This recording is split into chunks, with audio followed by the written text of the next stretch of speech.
Hello mga sis, mommies, and daddies! Welcome back to Life with Sisi. Today, andito tayo sa isang hidden gem dito sa Bacol, Naga City. Dito yan guys, sa Pin Cafe.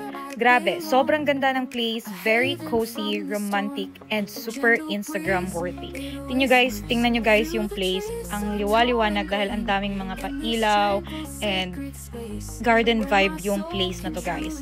Every corner dito, gusto mong picturean, perfect for your next date, your chill date, or kahit solo coffee time, sobrang tahimik and calm ng place. And look, meron din silang grotto with Inang Peña Francia. Sobrang solemn ng area na to guys, and pwede kang mag-donate or mag-sindi ng kandila guys. So, by the way, may entrance fee dito na 150 pesos. Pero don't worry kasi consumable siya sa food and drinks. Kaya sulit na rin. So, ayan guys, papakita ko muna sa inyo yung lugar, yung buong garden vibe nila, yung paligid dito sa Pin Cafe dahil sobrang lawak and ang liwanag, ang peaceful and tahimik din guys. Nung pagpunta namin dyan siguro mga 4 or 3 na lang yung bisita. I think mas maraming tao pag hapon or pag umaga. So medyo paggabi na kami pumunta dyan guys. Pero may mga pumapasok pa rin na mga naka 4 wheels, mga naka motor, mga nakasasakyan, and may mga ilan din na, kasi medyo papasok yung daan nila guys, pero kaya naman ang 4 wheels. Kasi concrete naman yung daan papasok. So ayun guys, papakita ko sa inyo yung daan, yung paligid dito sa Pin Cafe.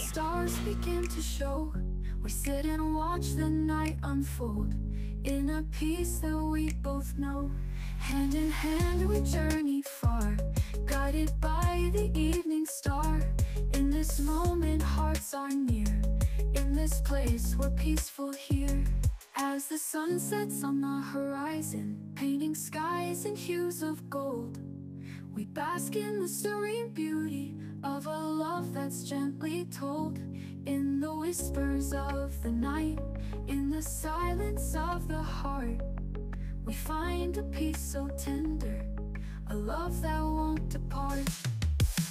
Peaceful here, where our hearts align, in the stillness love we find.